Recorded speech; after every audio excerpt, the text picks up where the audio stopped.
Good evening. Welcome to the Scotch Plains Fanwood Board of Education Open Agenda Meeting. Today is October 6, 2022. Please join me in the Pledge of Allegiance. Ready? Begin. I pledge allegiance to the flag of the United States of America and to the republic for which it stands, one nation, under God, indivisible, with liberty and justice for all. Thank you. Just prior to coming out, we were holding our executive session. During the executive session, we discussed the personnel report, the suspension and detention report, and the legal status report. Dr. Mass, at this time, can we have the superintendent's report? Certainly. Don't we call a roll? Don't we call a roll? After the roll call. Oh, pardon me. Mr. Jones, will you please call the roll? Yes. Ms. Bauer? Here. Mrs. Boroff? Here. Ms. Brody? Here. Mrs. Mitchell? Here. Ms. Suriani? Here. Ms. Williams? Here. Ms. Winkler? Here. Mr. Burry? Here. Dr. Kolkowski? Here. Thank you, Mr. Jones. Quorum is present. So first, today is Happy World Teacher Day. That's like news to me. I didn't know we had that particular teacher celebration, but we certainly appreciate all the ways our teachers support our students, our families, and each other. Secondly, September has brought parents back into our schools to meet their child's teacher. It has brought amazing positive energy from all involved. We have one back-to-school night remaining for our high school, which is on October 13th. We also have fantastic news within a little later in our agenda tonight. It is regarding the New Jersey Cpag review. Once again, we are designated a high-performing district. And the review takes place in 5 different areas. So Dr. McGarry in instruction and program had very high scores. Christopher Jones and James Canellis in fiscal management, we did very well. Governance for how the board manages the district had the highest score with 100%, so congratulations to our Board of Education. Operations, which overlaps a number of departments, and personnel with Peter Patuco, he had almost a perfect score, and he would argue that it should have been perfect. So that there's still debate around that. But we were very pleased, and it reflects hard work by absolutely everyone who is involved in the district, from our custodians to our bus drivers to our entire staff and the leadership of the Board of Education. So once again, the joy of being the superintendent is many, and our CUSAC results gave me yet one more reason to celebrate on the weekend.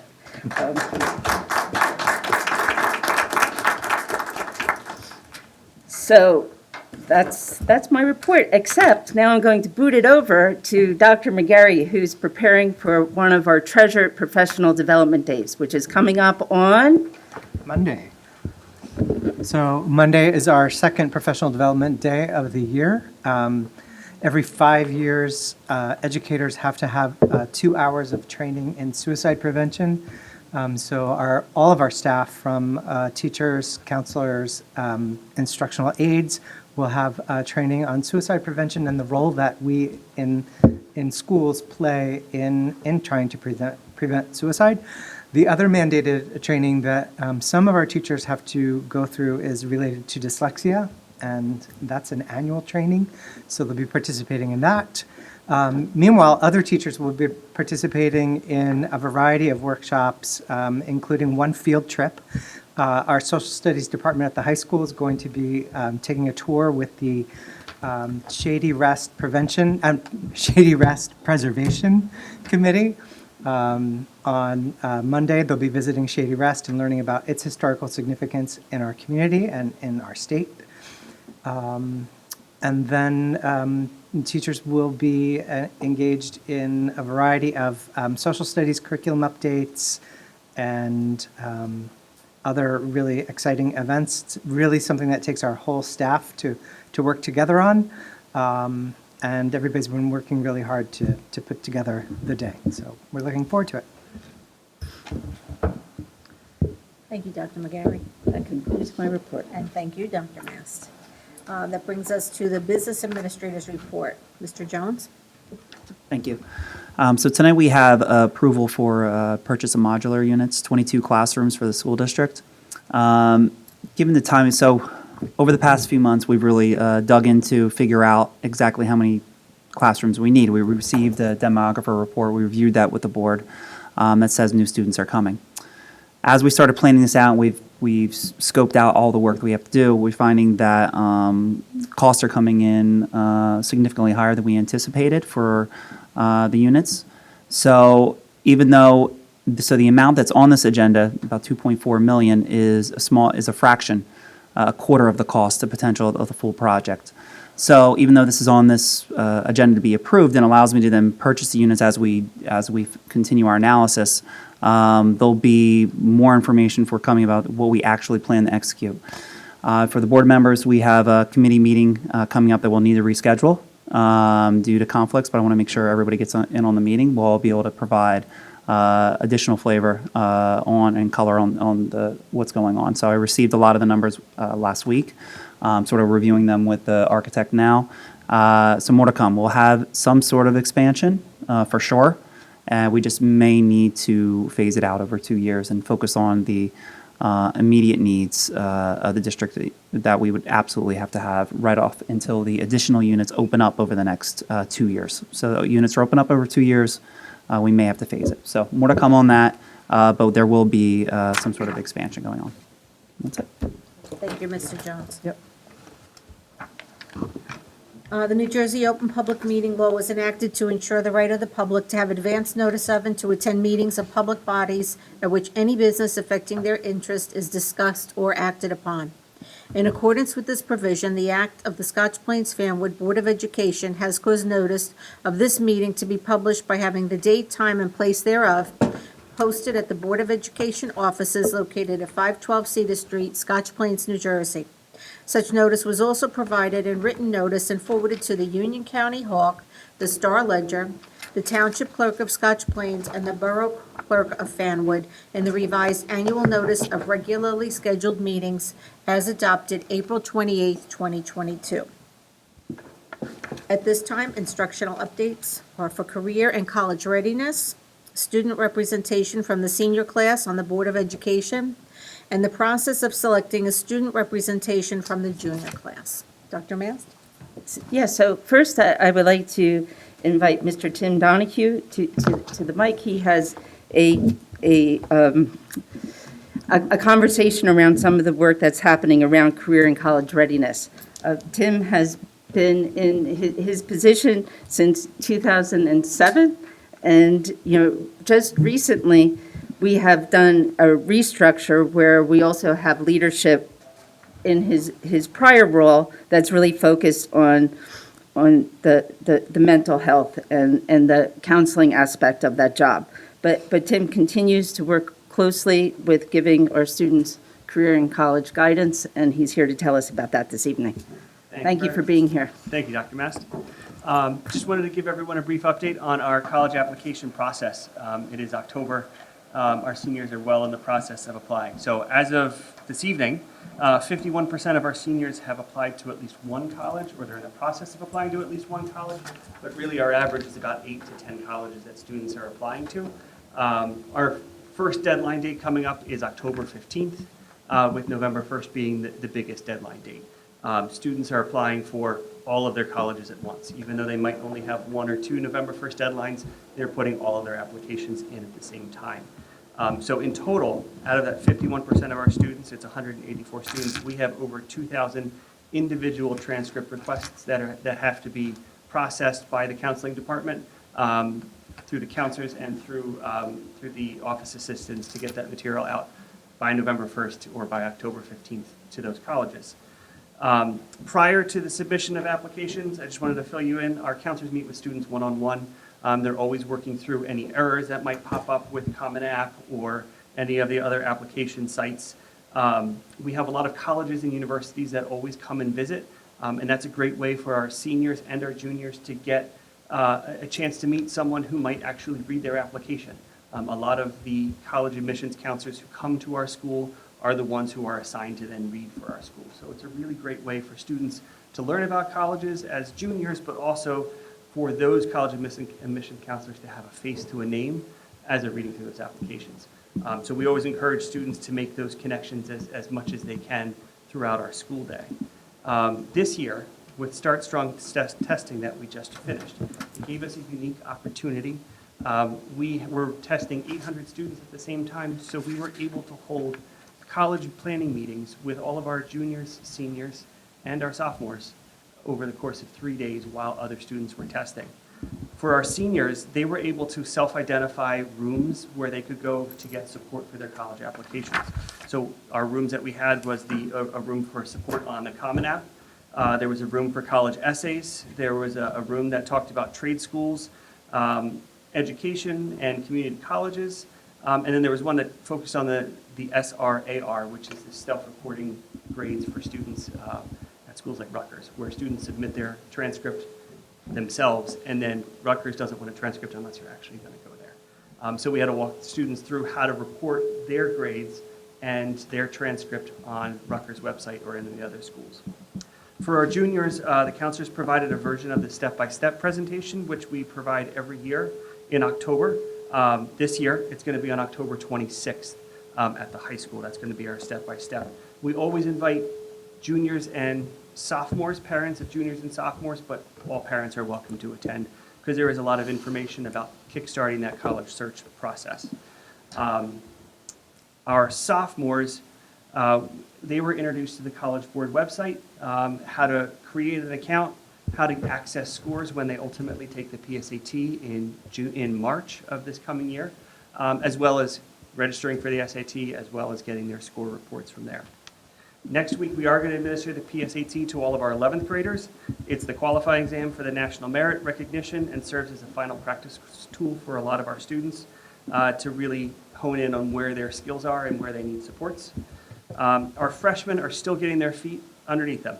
They're really just getting used to our high school process and how big it is and how busy it is. Their introduction to the college application process is going to start with their freshman health classes in the second semester. That's where they'll be introduced to Naviance and the suite of tools that we have for students to identify potential careers, potential interests for it. And the last piece, I'll just do a public service announcement here. Our college application process it's a 4-year process. And we always encourage parents to take their kids to colleges and to visit to get a sense for schools. There's that maxim, practice what you preach. My daughter's a freshman, and I'm already like, we got to go visit your cousin at Fordham University. We got to get that chance students need to get a chance to go and see colleges. It doesn't need to wait until junior year for a formal meeting with a counselor. It's whenever we get the opportunity, we try to encourage our students to go visit schools, to just get a sense of what they want, what they're looking for, to keep it in their back pocket until they're finally at this point as a senior applying to college. Thank you very much. Thank you, Mr. Donahue. Does anybody on the board have any questions for Mr. Donahue? Actually, I do. Mrs. Cronin? I know you mentioned for when the kids had days that there was a room for trade schools. What other than that, what other type of communication or support do you give kids who do want to go to trade schools and they do not want to go through the college track, they want to go a different way with their Sure, life? and that comes through that one-to-one counseling that our counselors are always providing. They're at a point, our students who are interested in trades and employment instead of going to college have already expressed interest and have talked with their counselors about it. This gave us the opportunity to meet with all of those students to give them some information about trade schools that are in the area, trade schools that they can travel to, that are residential colleges, and to give them that information. Normally, it's one student here, another student there. This was a more centralized discussion to talk about that. Thank you. Yep. A question. Mrs. Soriano? Hi, Jennifer. I'm just wondering, since equity is something we're always looking at, and I hear you talking about kids applying to 8 or 10 colleges, do students know what opportunities there are for financing those applications if, they can't afford them? Maybe. So- I would imagine it gets very expensive. Right, it does. I mean, we're looking at close to $100 per application in some cases. That is up to the student's application with Common App, where they would show a financial need Okay. for a discount or a fee waiver completely for it. And then students should be completing the FAFSA form starting in October, and that really is a gateway into access for grants. And Do we put that out there to students, though? Don't think of not applying because you can't afford the application. Do they even know that there's an opportunity Sure, in and- getting on the application to show that they might need assistance? Yes, there is. Okay. That's something that we, again, with that one-to-one counseling, Yeah. not in the whole group, but it's coming down and sitting with the counselor and talking about, the financial difficulties and hardships that they might have with applying. And then our counselors will go through that process of reaching out to institutions to find what waivers there are for those students. I have a question. Mm-hmm. Is there a mechanism to discuss going to a junior college or two-year college prior to applying for a four-year college? No, I mean, that process is, again, that comes through that individual counseling, and that might be a financial need, that might be, a student might not have identified what career they want or what college they want to go to, so they're looking at a community college. It comes more from that interest than from being advertised or suggested from the counselor. Right, because rather than apply to a four-year college when you don't even know what kind of major you want. Right. Or the finances, to Right. start at, say, like Union College, it's local, it's less expensive, and then they might get an idea of what they want to do. Right, so our junior conferences that our counselors hold are with parents and students individually, about 1 hour meetings for every student on their caseload. And that's that beginning process of identifying colleges, and our counselors do bring up and suggest two-year colleges as an alternative, as something to look at as a starting point, or something that they might not have considered. Thank you. Is there a process map, roadmap for parents? Because it sounds like there's a lot that happens from freshman to senior year. Is there a guide, something that helps parents navigate what their student should be doing versus what the parent should be doing? Is there anything that's kind of out there? We do not have a formalized guide. When we get to the junior conference, there is a lot of detailed information about that college application process at that point. And then counselors are addressing any questions that parents might have during freshman and sophomore year. The focus from counselors has always been that freshman and sophomore year should be student inquiry into their careers and their professions that might be of interest, and to not have a focus solely on colleges right now. So have we looked back over the past couple of years? So I'm a product of a student who was pandemic bound freshman and sophomore year, right? So some of that interaction may not have happened the way it ideally would have. So has there been any look back as to maybe refreshing some of that for some of those individuals that may not be as keen on what they need to do, or the parents may not be as keen on what they need to do? Sure. Well, our counselors, as they wrap up through college applications, they then start circling back to their underclassmen students, starting with the juniors and starting to go through that process. That's why we were really excited about that, the opportunity with Start Strong testing in our schedule to really get a chance to meet with students and give them that information, to really give them a kickstart that they might not have gotten. I like This the is a comment oh. that actually, the step-by-step that he had mentioned, that's been going on for like years. It is really, really informative. And the Scholarship Foundation also attends usually to that? They do. I don't know Yes. if they're attending this year. Yeah, but usually there's information on the local scholarships in the area, but you don't have to wait until you're a junior or senior parent to go. It's actually quite beneficial if you're a freshman or a sophomore parent, and then you go again when, your kid moves up to the next grade, because it just refreshes your memory as to what you need to do. I mean, it just gives you knowledge as to those kind of steps that you're referring to. Yeah, I think Evan and I we're both junior parents. So can you remind us, it was the 26th, did you say, of The October? 26th, yes. And is it in the evening? It'll be in the evening in the high school auditorium. Okay, thank you. Yep, and it's sponsored by the PTA, and they do encourage a few parents to come back and speak to their experiences of helping their students through that application process. Okay. So do we do anything with the middle schools and, as far as preparing them for some of this freshman year thing, like even with the 8th graders to? We do not in terms of college application. No, not college Like, application, like all of that, like but- obviously that we but- really hold off that until. But the whole, there's a lot going on, it's like it's a 4-year program, as you say, right? So Sure. like when they're getting prepped to move up, just something that the parents would be mindful of, that they're going to start prepping as a freshman, Right. something that's coming up. And Maybe that's it's a the, piece that I always include in our freshman parents' night in January, when we kick off the scheduling process, and that I always have as part of our freshman parent orientation in late August every year. Mrs. Bauer? We use Naviance. We do use Naviance, yes. That has a parent portal, right? It does, yes. It has been very tricky to get parents access, and one of our things is we encourage parents and students to work together, to not have parents working on a separate path than what their son or daughter is.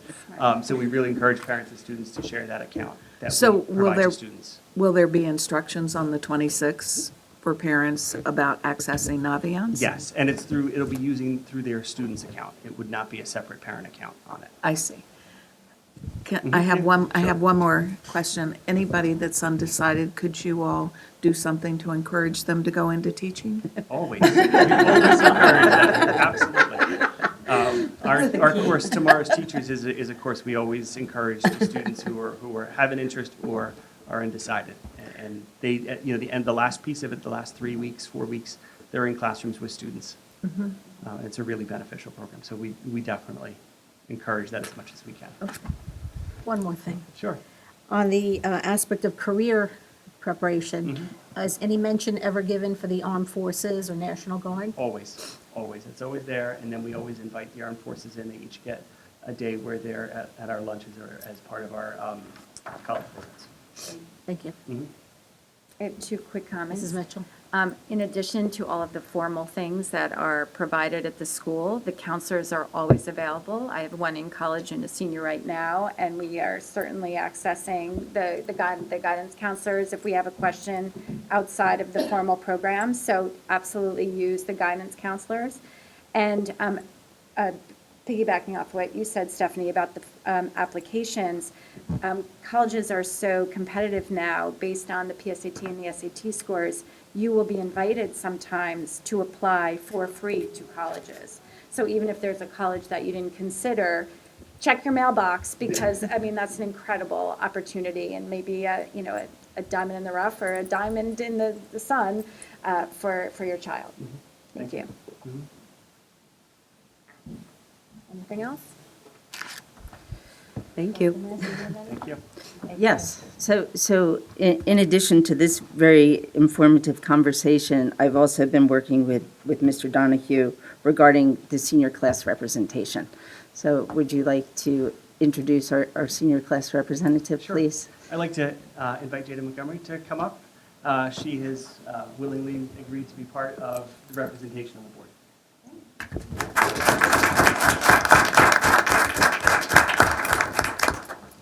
Hi, everyone. My name is Jada Montgomery.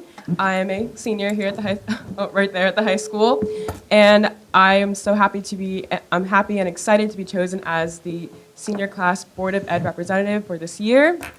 And I just want to say I'm very thankful that this is a program and a new thing that we're implementing here at the Board of Education. Hopefully the next time you see me or the next board meeting we have, I'll be joined by a junior class representative. We are working on that right now as we are actually going to be putting an advertisement in the Fan Scotian, kind of talking about what being a Board of Ed representative means and hopefully getting somebody in for the junior class. I'm actually also part of the Fan Scotian, so very excited to be helping out with that article there.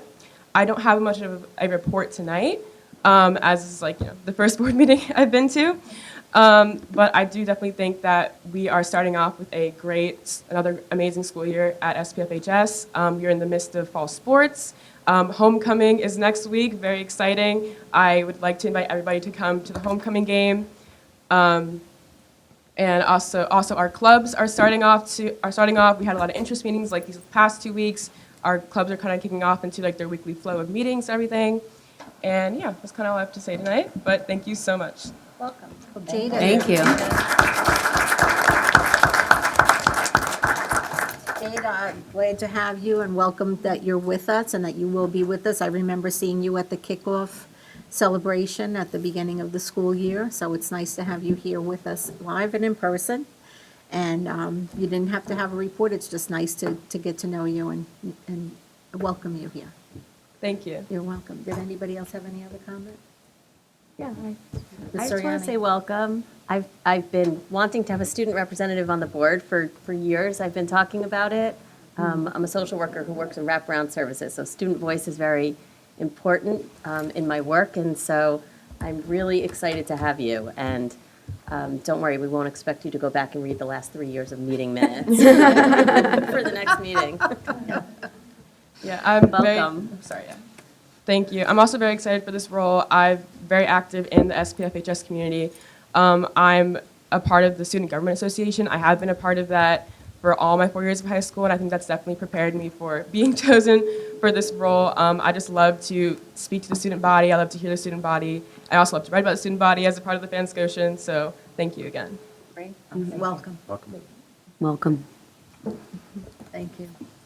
I just think it's a nice early step to looking forward to being elected on a board of ed. So you can say in your future campaign that you already served as a student. So.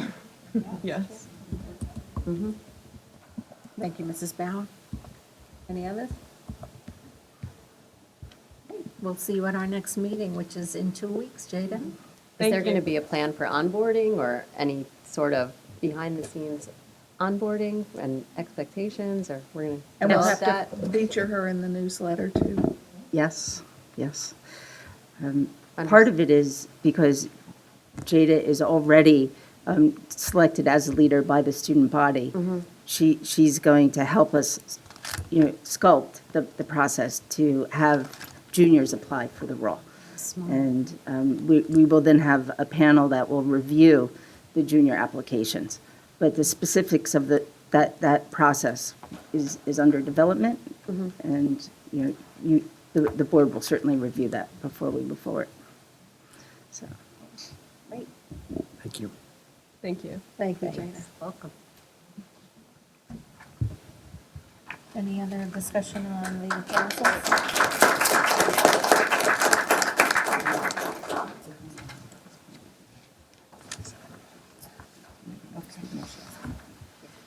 Jada, since this is your first meeting, you don't have to stay for the entire meeting tonight. So if you have some homework or things to take care of, we will not mind if you left early this time. Okay? But otherwise, you are welcome to stay. So this brings us to our first public comment portion of the meeting. In accordance with the Scotch Plains Fanwood Public School Bylaws 0164 and 0165, the meeting will be open for 15 minutes for public comments. Maximum of 3 minutes per speaker. Speakers addressing superintendent items, business functions, other board business will be heard first. If time remains, speakers may address other matters. Speakers, please state your full name and the town in which you reside when you come to the podium. Please note, board members cannot respond regarding concerns of individual students or staff members. Such matters should be addressed with the superintendent's office. So at this time, if you'd like to make a public comment, please come up to the podium.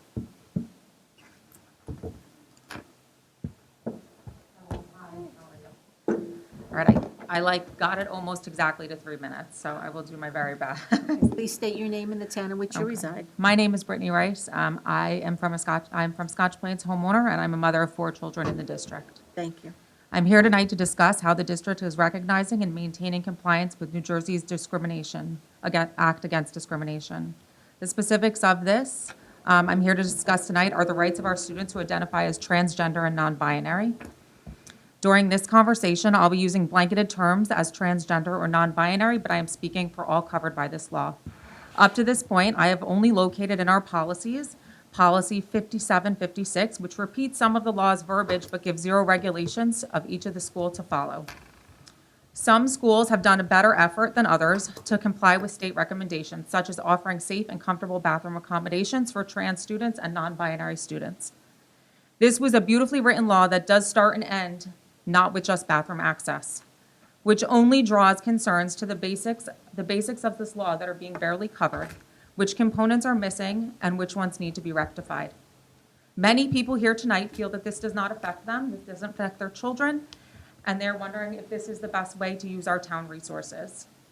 On this law, written into it, states that school districts do not need to inform parents of their child's gender assignment, or preference, which means that statistically, we have children within our district whose parents do not know how they identify, who are not supported by the district or their parents at home. Our wonderful district is comprised of 5,437 students. A study conducted by Pew Research Center of May of 2022 found that 5.1% of America's youth now identify as trans or non-binary. This means that potentially we have 271 children in this district who are required these accommodations. That also means statistically, done by a study in 2020 by the Trevor Project, 31% of these 271 children will commit suicide by the age of 20. Another 50% of them will attempt unsuccessfully.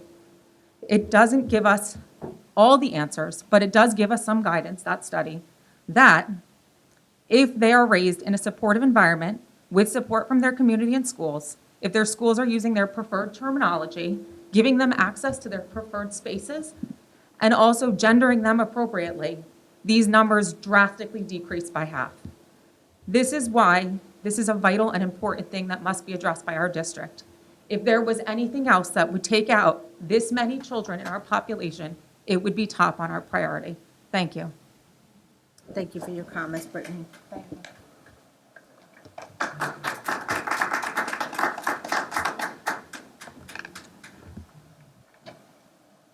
Is there any other public comment?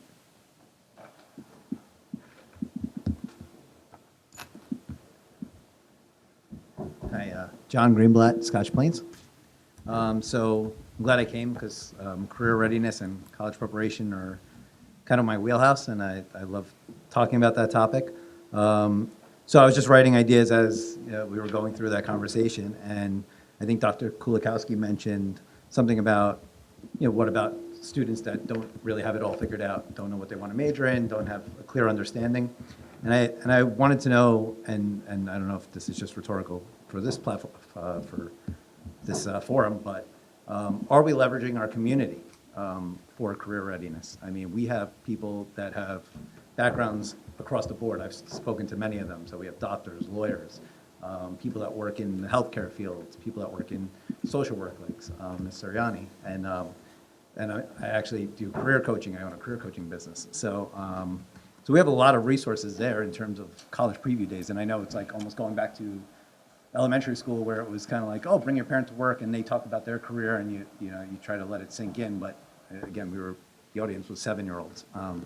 So I'm just wondering if we do that, and on the 26th, or do we bring people in to talk about their careers, to talk about what their experiences are and what are some of the pitfalls and the nuances, and maybe that would help our students think about where they want to go, because I work with people that are professionals, executives, senior level leaders, and even students coming out of college, and I'm surprised at how many people haven't figured it out yet. I mean, they come out of school, master's programs, and they're taking different career paths. They're not even using their degree, and a big part of that is because they're not prepared when they go to college. They don't understand what they want to do, and they really don't understand the career and the nuances behind that career, the positives, the negatives, the salary implications. So I think if we could provide more resources in that area and leverage our community to do so, then I think that would be a big leg up in preparing our students for not only college, but beyond that. So that's all. Appreciate it. Thank you. Thank you for your comments, John.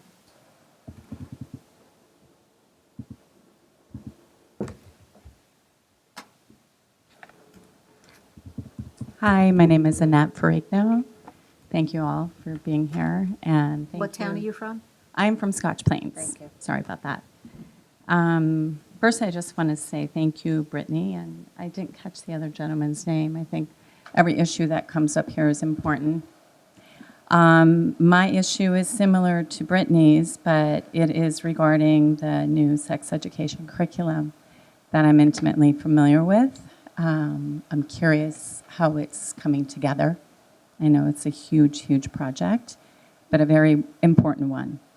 I'm a licensed clinical social worker in practice here in Scotch Plains and have worked for 25 years, both as an expert on child sexual abuse as well as child development. Because of that, I have put together a nonprofit called Mindfully Aware, a adjunct to or an addition to my mindful business that had to do with children. What I'm doing in this organization, along with 3 other LCSWs and a very strong advisory board, is helping districts with this curriculum. When Brittany was up here, I'm like, oh, she brought up stats. I didn't write down stats. I just wanted to say that this is so incredibly important, and I wonder if the larger population here in Scotch Plains and Fanwood, as I look at everybody, knows why this is happening. Do we know Aaron's Law? Do we know it has to do with child sexual abuse? That is my understanding as to why this sex education curriculum is happening that could be presented as sex education, health and wellness, or safety. It's safety. So I hope that you guys can hear me, perhaps even access me in any way that you can, or my staff, or our advisory board. But most importantly, I really hope it goes under safety, because it's not about sex. It's about protecting children who have no voice. 1 in 4 children, 1 in 4 girls by the age of 18 will have experienced sexual abuse. 1 in 6 men. Men rated much higher. They do not report. I could give you several anecdotals of that. Additionally, 3 million children are victims of sexual violence a year. That's 45 football stadiums filled. Suicide, don't know the rates, but as you said, Brittany, they're very, very high. And it impacts everybody in their family. And the children that live around them, and the families that live around them. We need to educate our community much better on this. So I'm here to do that. And I'm here to help any districts that welcome me in, as a few others have. So thank you. I don't know if that was 3 minutes, 4 or 5, but. Thank you for your comments, Annette.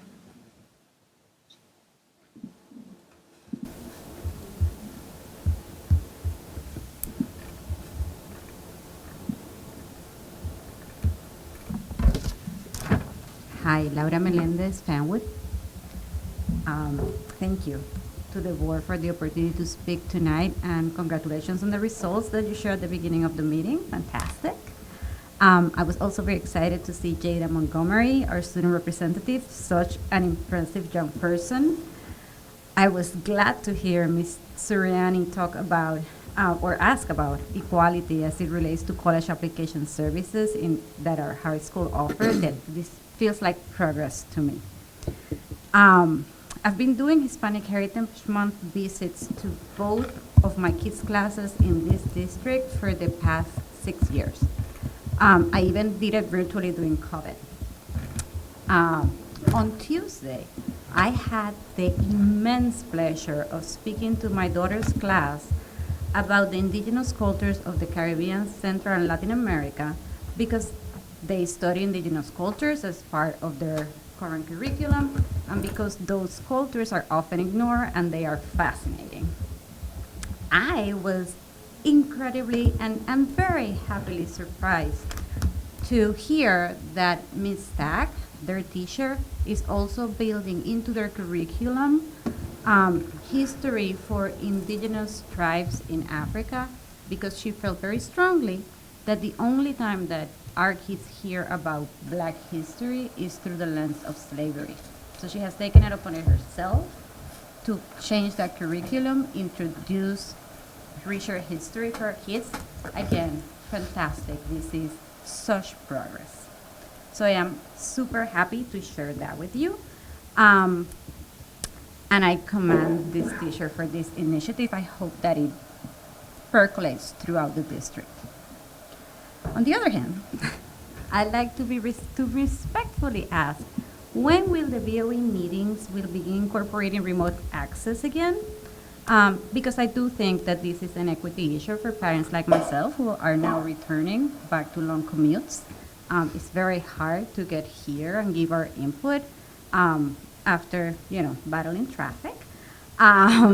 So if we are truly committed to equality access, that is an important part of this equation. Lastly, I'd like to understand when will the community, I'm sorry, I lost my place. When will the community learn what is the specific goals set against the strategic plan that we collectively built last year? I am eager to understand what are the metrics that you're striving to achieve and what is the progress against them so far. Issues like the one Brittany very courageously brought forward, issues like what, I'm sorry, I forgot, I didn't get your name, Brittany, and then brought forward are urgent. They need to be addressed. And we have the tools because that strategic plan is now in place. So I want to understand how we're moving it forward. So thank you very much and have a good night. Thank you. Thank you for your comments. Are there any other public comments at this time?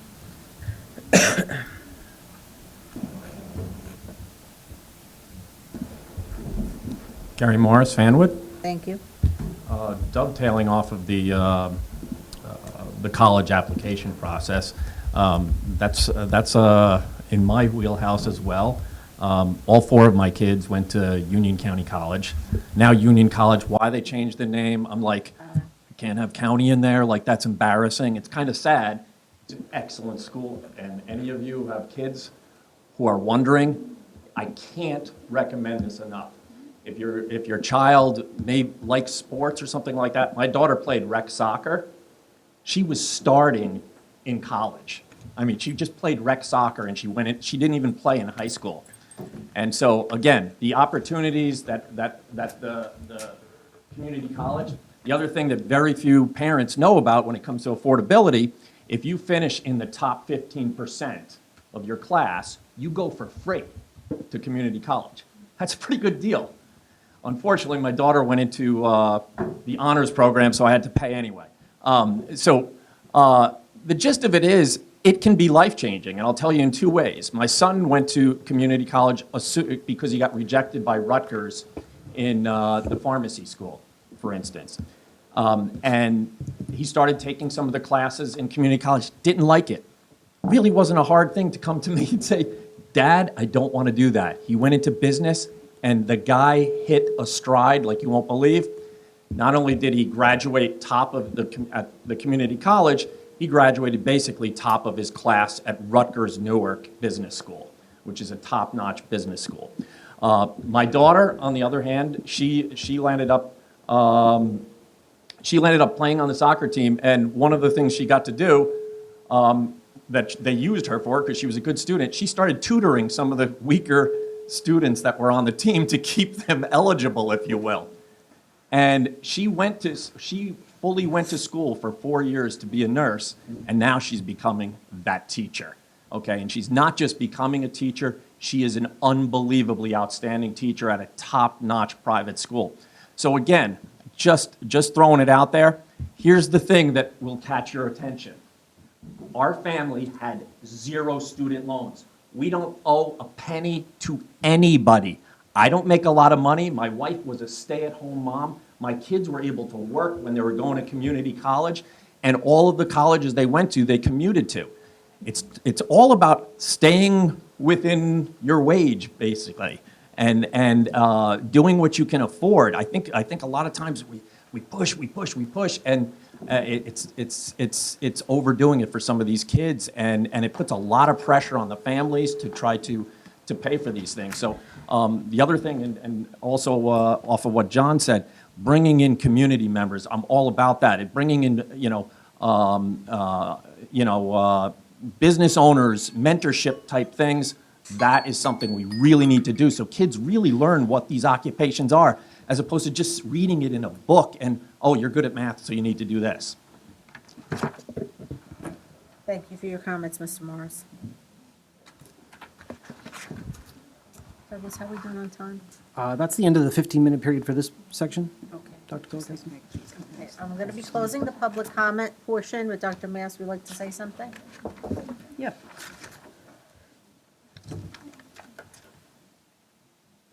So regarding Mrs. Rice's comments and, the district policy, I think it's policy 5756, which addresses the equity and focuses on the law for transgender students. The district approach, in my experience, has always been a very student-centered approach. And, ideally, it also is a time when we work with the student and we work with the families. And that partnership is key. Your metrics are compelling, and we are aware of them, and, it's an area of concern and focus. I know that we've been trying to reach out, and I called you once and you were at work, but I would like to have a follow-up conversation. Can I respond to you, or? No. Yeah, but you could give me a call. And It's not just my student, though. yes, I agree. It actually is against the act for you to call out that it was just my student. No talking during this portion. In addition, let me see.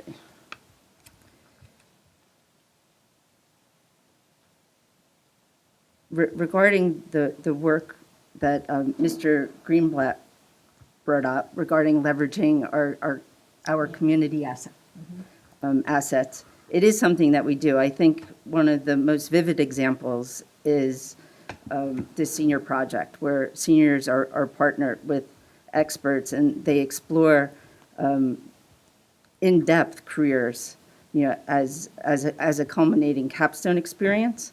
And throughout, we do bring parents and experts in as it relates to different contents and courses, where last year, I know in the environmental science course, we brought in an environmental scientist, and the students had individual consultations and built projects around that work together. We do also have career times at the elementary schools and at the middle schools, but it's something that we could always expand and continue to improve. That is one of the areas of focus on the strategic plan. And so in that way, just to talk about the strategic plan, we have those different buckets of goals. For example, we have the DEI and we have the whole child. As the administrators are getting together, we are saying all of our work has to be connected to the strategic plan. What is the work that you're doing? If it doesn't fit into one of those buckets, you need to have a compelling reason of why you are doing it. And if it fits into the strategic plan, what is it you're doing, and how will we know that it will be accomplished and it will be successful, or if it's something that we need to continue? And those specific goals and action plans are being developed now. Some of the work is happening now. Again, everyone's thinking through that lens of the strategic plan, and the board approves those goals. And then at the end of the year, we report out on the success of those goals. So that's part of that process. Regarding the health curriculum, Annette, we've had conversations around your work and your concern through the lens of safety. And I do agree that that's a big focus of that curriculum work. And in fact, Dr. McGarry has had, I believe, 4 or 5 parent focus groups to really hear and partner with the parents with respect to that curriculum. But not only that, we have put a person, a mental health professional, at the lead of that work, because it is about health and safety. And I think that we should also have another follow-up conversation, because we're in agreement regarding the statements that you bring forward.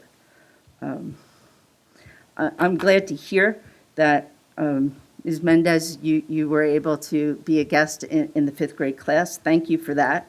I'm also happy to hear that Ms. Stack, has that opportunity to be creative.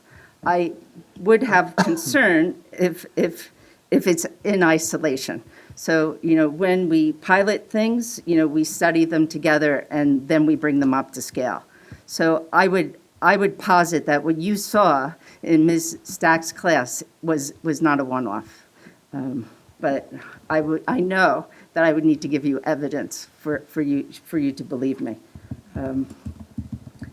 The remote access is something that's, under consideration, and I do appreciate how you're framing that in an equity access.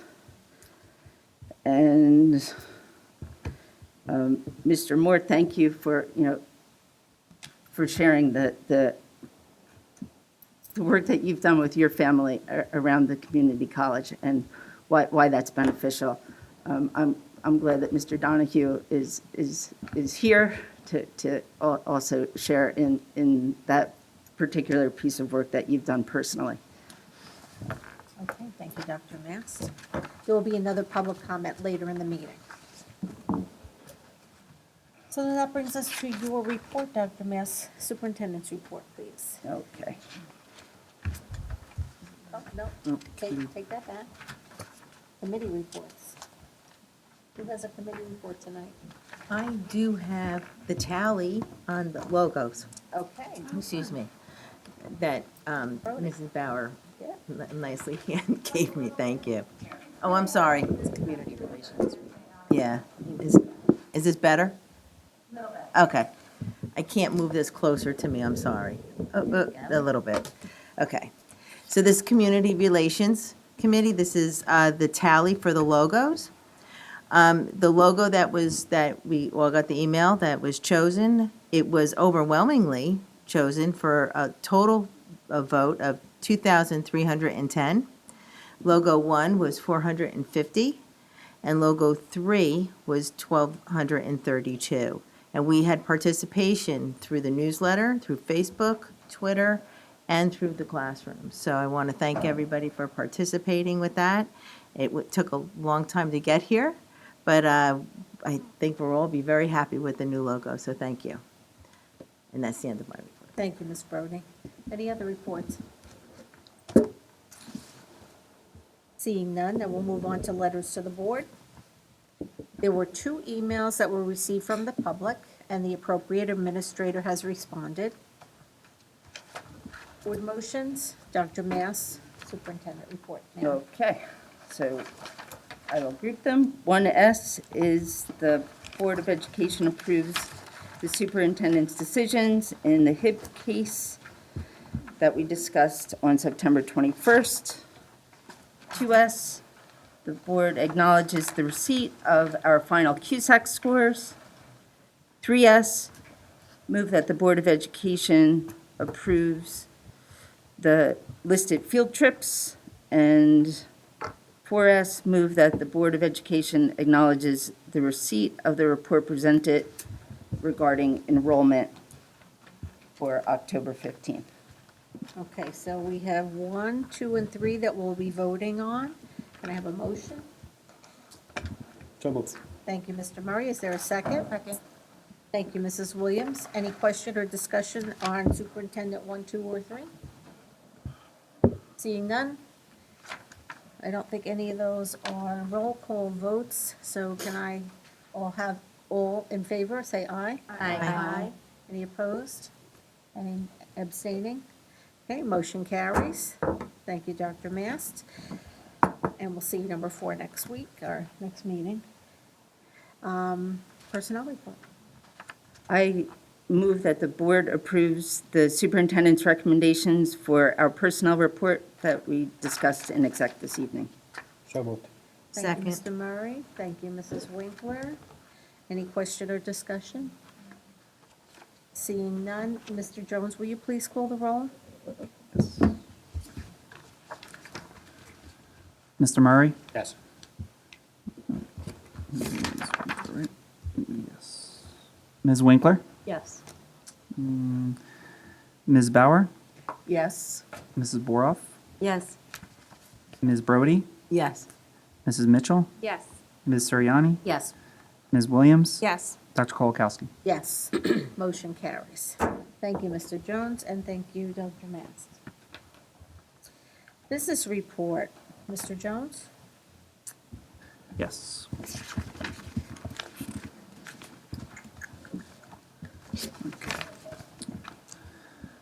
Number 1 is staff training. Number 2, related services for special education students. Number 3 is 2 transportation contracts. Number 4 is our theater vendor for the play. Number 5 is what I discussed in my update, was the school expansion project by Mobilease.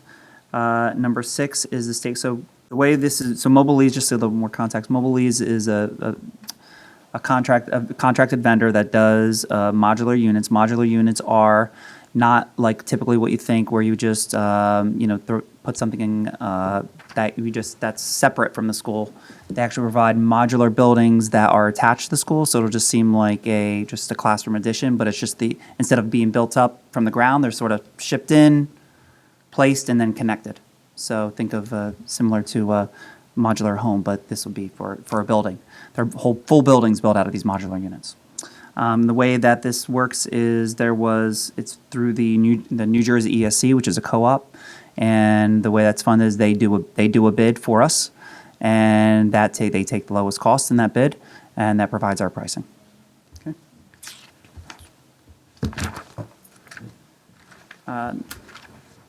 Number 7 is for the next meeting. The rest for the next meeting. Budget calendar, it's coming up. Budget planning on our end starts in November. Number 8 is a yearly report we have to put out in terms of like how much money we spend on maintenance on our buildings.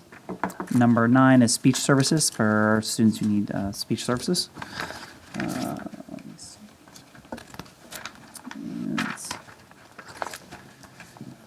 And number 10 starts our standard reports. So number 10 is our fire drills. Number 11 is our financial reports. Number 12 is our disbursement listings. And number 13 is paying the bills. So I'm asking for a vote on 1 through 6. Okay. Can I have a motion? So moved. Thank you, Mrs. Winkler. Is there a second? Second. Thank you, Mrs. Soriani. Any question or discussion on items 1 through 6 of the business report? Mrs. Bauer. So could you just clarify again about the modulars? Yeah. We're doing up to 2,400,000, and then in finance, we're going to discuss further the Yes. issue So of increased costs. yes, this would be for 22 classrooms, and it's just the base cost of the modular unit itself, not any of the attachments, the groundwork that needs to get done, the siding. There are some costs included in there, like that includes like the AC and some different items, but a majority of how we connect them and how we prep them, and including like any advanced flooring we want or above a standard cost, any advanced siding, like we want a brick face or things of that nature, we still have to work through. So I have a question. Mrs. Soriani. Go ahead, Nancy. Well, I was just to follow up, Yeah. so we may be phasing in some of that. Potentially, yes. Okay. So is there, maybe this is to be discussed too in facilities, but is there a time frame for like any updated information from the architect on any Yeah, I think that, range plan? yeah. So where to start with that? Yes, they finalized all of their engineering plans. So the way it's working is Mobilease, their costs of doing the project included in that is they do a lot of the engineering specs themselves, and then our architects sort of oversee. And both of our architects and Mobilease they've already been working with the town in terms of all the connections that would have to happen and permits and all that information. So that just finished last week.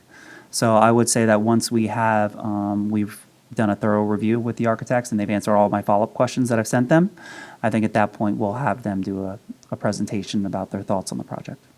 That's sort of how it will work. But it is sort of with the new units opening up. I think what we discussed in our committee meetings before was it is sort of the issue with the modular units. They are made in the U.S., but like everything else, there's a significant lead time where typically they would actually have 2 or 3 years ago, they would actually have these in stock and you could just order them and have them. But now there's significant delays in production. So I think that's why we're sort moving quickly, but I think it's we're doing it diligently. And, you know, as we've gone on, we've sort of changed as we needed, and then we're going to communicate those as we have more information. So does that answer sort of what you're thinking? Yeah. Okay. Any other question or discussion? Seeing none, we had a motion and a second. All those in favor? Aye. Any opposed? Any abstaining? Motion carries. Thank you, Mr. Jones. That brings us to board policies. Mrs. Winkler? Thank you. So I would like to move that the board approve second and final reading of the board policies, policy 0143.2 and policy 2425. One of these policies also had a regulation attached to it, 2425, which I reported out on at our last meeting. Okay, I believe we'll be voting at the next meeting because Oh, is it at the this next one meeting? wasn't starred unless that's an error. Yeah. Yeah, we just report on it now. Next, we don't really need, Got it. if you don't need to discuss, this will be the discussion now. If you have any questions, there'll be follow-ups before the next meeting, and then next meeting we'll just vote. Okay, did anybody have any questions for Mrs. Winkler? Okay, so we'll talk about that at the next meeting. Thank you. Any new board business? It's difficult for us here to follow the conversation, so you may speak the microphone, speak loud. Okay, thank you. Any new board business? Seeing none, other board business. Any liaison reports? I have one. Or off? Oh, sorry. Can you hear me? All right. So I reported out on our last meeting about Cpag, which is the Special Education Parent Advisory Group that has gotten off to an awesome start. And so last time I think I updated everyone about the recent nominations that were submitted. And so I'm very excited to share with you and introduce to you the SPF Cpag Executive Board, the first official one, with co-presidents Vanessa Cole and Peter Falco, Secretary Suzanne Schneider, Public Relations Desiree Foster. And I want to just acknowledge that there was a process where nominations were submitted. There were 2 volunteers. Thank you, Rochelle and Juliana, for stepping up to work with Dr. Rabimbis in the process.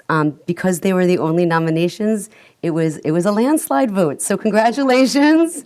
I know that you guys are here tonight. I want to thank Vanessa, Peter, Suzanne, Desiree for taking on these important roles. And on behalf of the Board of Education, we wish you much success. And for those wondering, the next Cpag meeting will be on Monday, October 17th. And for any and all information, I mean, again, commending the team that's in place for putting together so quickly a very resourceful website, which you can find under the, well, I'll just say it, but it's if you go under Special Services and then you go to Cpag, you'll see there's a link. Otherwise, it is spf-cpag.blogspot.com. But really go to the website, and I promise you'll get it right that way. And that's all. So thank you, but thank you, guys. Thank you, Mrs. Worf, and congratulations to the new executive board of CPAG. Any other liaison report? Seeing none. 2 OBB, request to attend workshops and workshop reports. Seeing none. At our next meeting, we will call for an approval of the minutes from September 21st regular board meeting and the executive session of the September 21st meeting. And that brings us to our second public comment portion. In accordance with the Scotch Plains Fanwood Public School Bylaws 0164 and 0165, the meeting will be open for 15 minutes for public comments with a maximum of 3 minutes per speaker. Speakers addressing superintendent items, business functions, and other board business will be heard first, and if time remains, speakers may address other matters. Speakers, when you come to the podium, please state your full name and the town in which you reside. Please note that board members cannot respond regarding concerns of individual students or staff members. Such matters should be addressed with the superintendent's office. So if you'd like to make a public comment, please come to the podium at this time.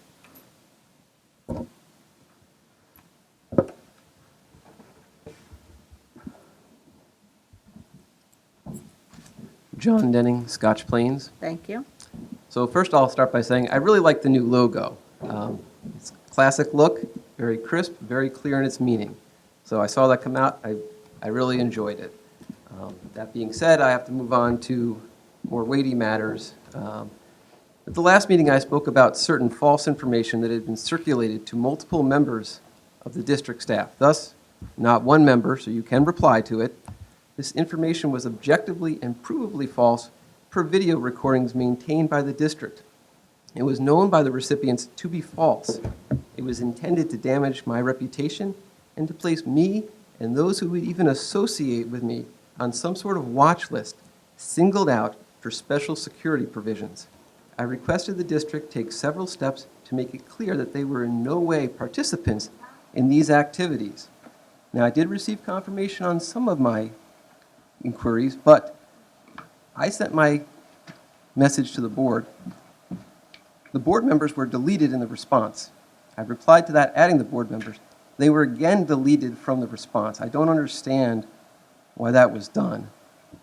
But tonight I want to go into the issue that I think is particularly important, and that is that I requested the recipients of this false information reply to the author and inform them of the truth. This is critical, as the circulation of such information without challenge could be used to justify action against me, as it was attempted to use in this district here. The district refused to do this, and in the process exerted more effort to avoid doing the right thing than to do the right thing. Now, I understand there may be some reluctance to get involved. You could be subject to the same treatment that I was. I was fortunate that I was recorded, and I could prove that these weren't true. That may not happen to everyone. I also think that there is a fear of political indebtedness. During the last election, the Real Parents coordinated campaign materials, statements of support for the board members, and the production of campaign members with board members through their district accounts. They produced campaign materials and delivered them to board members. Again, all this coordinated through district accounts. That's how I have the information. One member went so far as to say, "Thank you for all your support during the election. It wouldn't have been possible to get reelected without it." I see this as a deep and compelling conflict of interest, and I fear it may have something to do with the district's reluctance to correct this false information that was placed on the public record. So I will continue to wait for what I believe is the correct response from the board to correct the record. Now, my personal definition of integrity is to know what the right thing to do is and to have the courage to do it regardless of the consequences. I believe this is a good standard to live by, and currently this board is failing to meet that standard. Thank you. Thank you for your comments, Mr. Denning. Anybody else going to make a public comment at this time?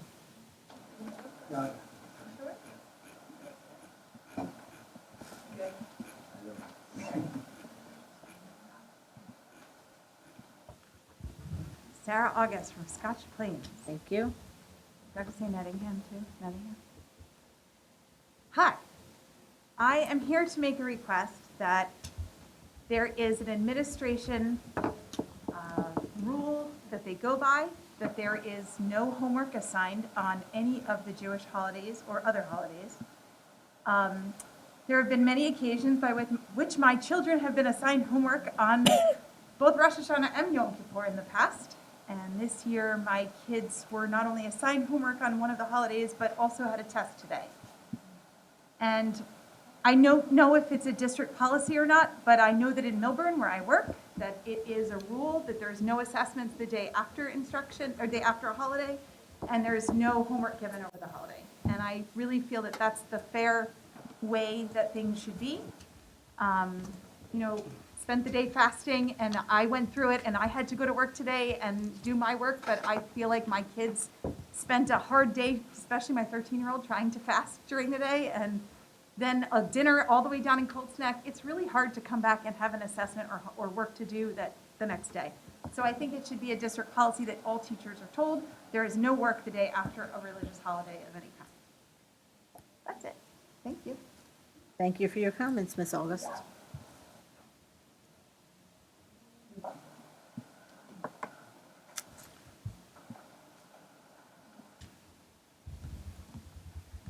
getting late. I'll keep this brief. John Greenblatt, Scotch Plains again.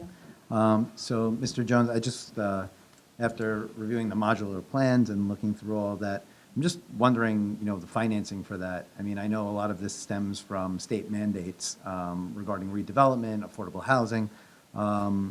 Is there any relief being provided from the state or anything we can do to get secure relief? And I mean, these costs are pretty significant when it comes to, this only being 25% and not including any kind of add-ons from, an HVAC standpoint or any other standpoints.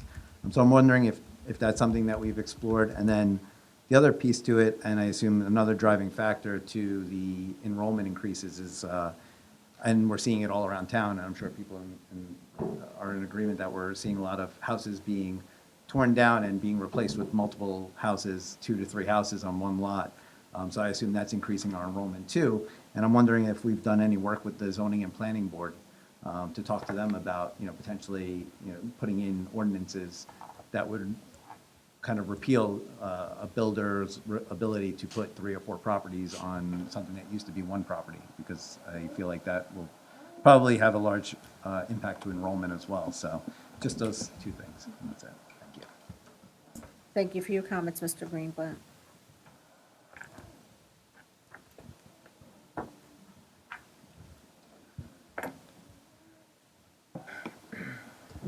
Gary Morris, Fanwood. Thank you. I was just checking to make sure Spiffy's not here, but as I spoke about the last time, I actually have pictures of... Please don't approach the table, just leave it up there. We can, just stay at the podium. I just leave it up there. Okay, all right, I wanted to give it to, as I promised, I have pictures. First picture is somebody dressed as a deer, apparently. My understanding is there was a video of this person fighting another person dressed as an animal. This person is dressed as a French maid. The faces are covered in these. This one is a scream mask. And you can tell me, sir, would you know who that person is behind that mask? You can't, right? Sir, please direct your comments to the board. Okay, I'm just, this is a person who was dressed as a bunny. Okay, this was in a gym class, okay? This is somebody, my understanding is, this is somebody dressed as a she-devil being walked on a leash through the hallway. Okay, again, this is something that a parent came to me about. I don't have access to video cameras. I don't have access to verify things. I'm just dependent on this parent who was really concerned about it and complained and didn't get any feedback. So I've submitted the photos. Take a look at it. Last thing real quick. I'm sure everybody's aware of Aaron Judge. Phenomenal player, 62 home runs. I'm not sure if all of you know about him being adopted. He didn't find out that he was adopted until he was 12 years old, when his parents felt it was time to do that. Okay, that's an important thing, right? The parents. Can you imagine if a teacher told him when he was 5 years old that he was adopted and had to deal with that kind of situation? Parents need to be in the loop at all times with everything about their children. If you're teaching them something that may not align with family values, you know what some family values are in the district, you should be informing parents, period. Thank you. Thank you for your comments, Mr. Morris.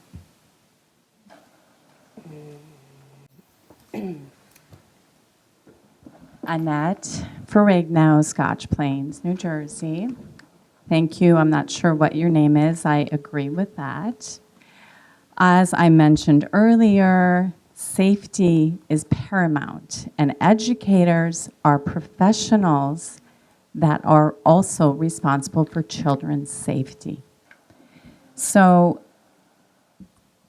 I can appreciate and hear, I know you have an LPS, I think LPC on staff to help with this curriculum development. I guess I just wanted to speak a little bit more about 93% of the time a child is a victim of sexual violence is in the home. There is nowhere else for this child to go. speaking to many points that have been brought up today. It is our responsibility as professionals to protect these children. That is why I believe Aaron's Law is in place. The general public does not know about Aaron's Law. They know there are changes in the curriculum, and it upsets our community. Or they're supportive of the community. I'm supporting it because I know where it's coming from. I do not know if the general public knows where it's coming from. The task force are in place to hear from the community. But are we leading by them, or are we jointly leading together?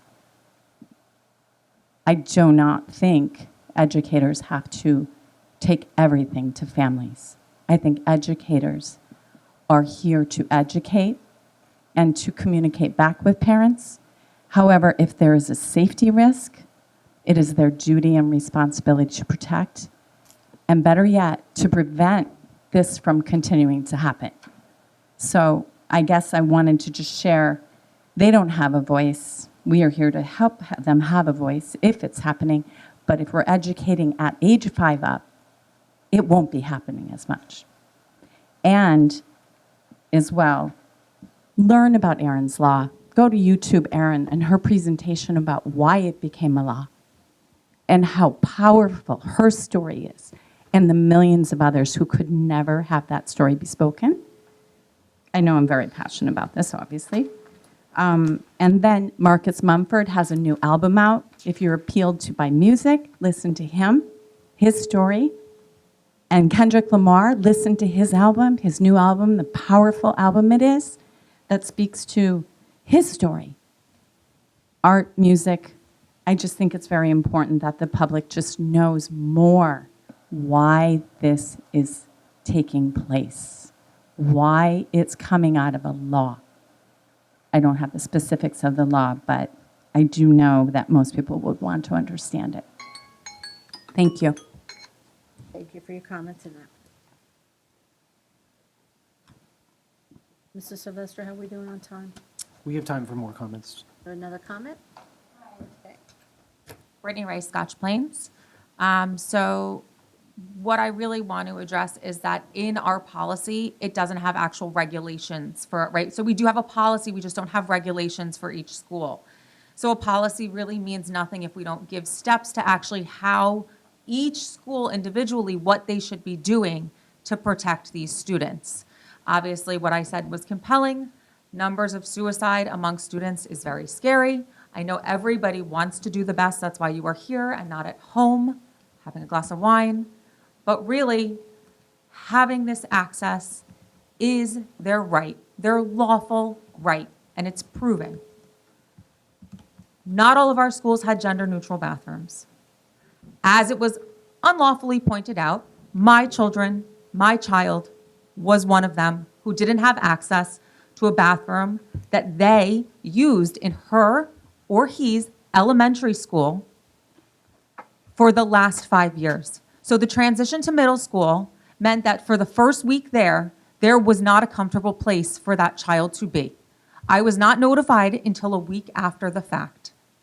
My child is not the only one in that school district that needs access to that. There was children who probably didn't urinate for an entire school day because they didn't. The burden is not on them as a child to say, this is what I need. The burden is on us to say, could they need this? They don't know that they need math. They don't know that they need English, but we know that they do. We know that these students exist in our population, and we know that they need this. So why is it not in all our district schools? We are a community of diversity. We are a suburb of a major city. We are not in the backwoods in the middle of nowhere. We need to do better. This is an easy thing to do. Give bathroom access to children so that they are safe physically and mentally. And then we can look at everything else. Because that's not where it stops, but that's where it starts. Thank you. Thank you for your comments.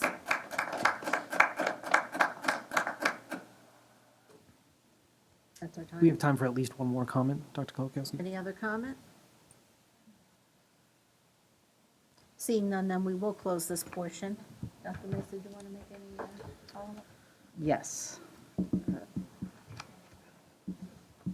Dr. Mass, Dr. Kolakowski, there was one point made during public comment that was a bit of the legal answer to, I can help. There was a public comment earlier about how board members, the entire board was not kept on an email chain.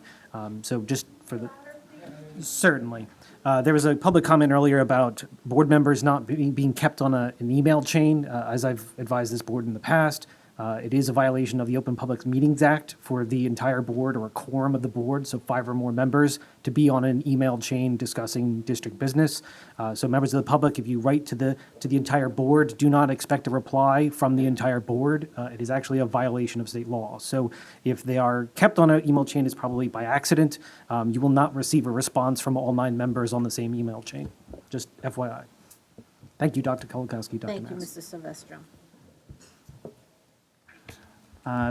Just regarding the cost for a school expansion project. So I can't speak to the municipality and town planning and those items.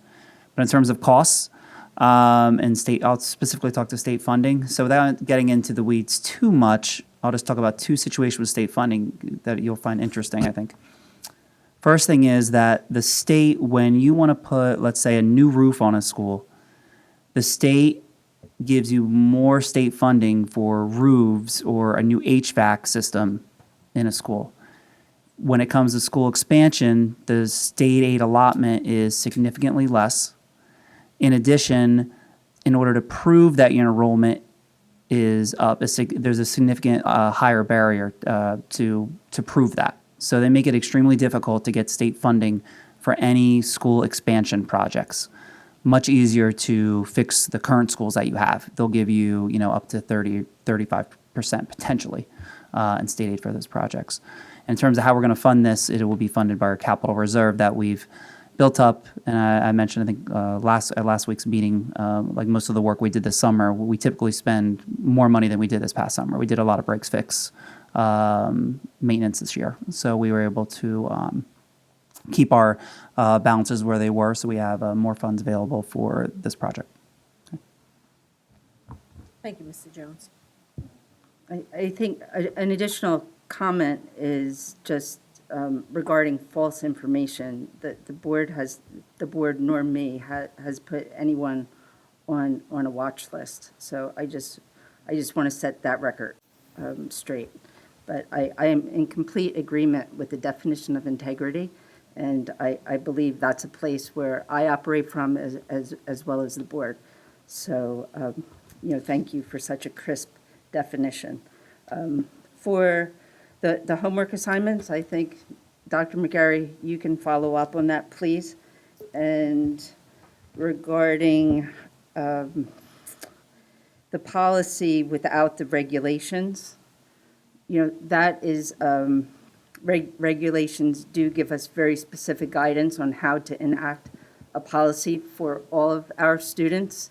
So, Mrs. Winkler, I'd ask you to put that, if you would, on the policy committee work moving forward. And though Mr. Morris has access to a community member who has brought forward those pictures, without context or timing, it's difficult for me to respond to. However, I have access to administrators and teachers in the school, and I have also the cameras, and I do have a good pulse of what the students are doing and how they're moving through the schools. So again, we don't have roaming costumes with any type of frequency, perhaps other than Halloween, which maybe the pictures come from that specific day, or they come from another district. So, so again, to be continued. And also, if information is coming to you from another, have them come to us. directly instead of an interim. Tell that person to see us. Thank you, Dr. Mast. Okay, that brings us to the upcoming meeting schedule. Wednesday, October 19th will be the Meet the Candidates Night at 7:30 PM. It'll be in the high school auditorium. Thursday, October 20th, the regular public meeting will be starting at 6:45 because of tenure recognition, and that will also be in the high school auditorium. Are there remarks for the good of the order? I know we've got new artwork here today. That's nice and bright. Well, I want to commend the school. I think with our Csac results and some of we've had a lot of great accomplishments, and just in seeing, we get to see things from the inside, but I think it's really, and we're off to a fantastic start. I did want to just mention that one of the most favorite things I ever did as a business owner in the town of Scotch Plains was the career day that we had at the high school. I'm certain that we still have it. I no longer own my business, so I'm not part of it. We do. But for all this high school students out there and younger, if you're not aware of the college, the career expo that they do at the high school, it is a fantastic opportunity for you to get to know all of the local business owners' careers at a higher level, on a one-to-one conversation. But it was something that I always found a lot of pride in doing as a business owner in Scotch Plains, was being invited to. I'm sure Mr. Donahue has more information on it. But as a business owner with DECA, and really being able to talk about my career and have them have the opportunity for students to ask real questions about my background, what was important to me, and how I got to where I was. And so I wanted to point that out because it really is an important program. I agree that career and job and college career readiness is extremely important, and it's something that I've been very passionate about, and I know that as a district I get to see it probably more often, so I wanted to point that out. And that's it. Thank you, Mrs. Borak. Any other comments, Mrs. Ryan? I'd be remiss if I didn't mention National Coaches Day is today as well. Oh. So congratulations to all of our hardworking coaches as they support our young student athletes. Who are frequently also our hardworking teachers. Thank you, Mr. Murray. Mrs. Mitchell? Nettingham today had Adventure Day, where the seventh graders walked in this beautiful day finally to the high school and participated in team building.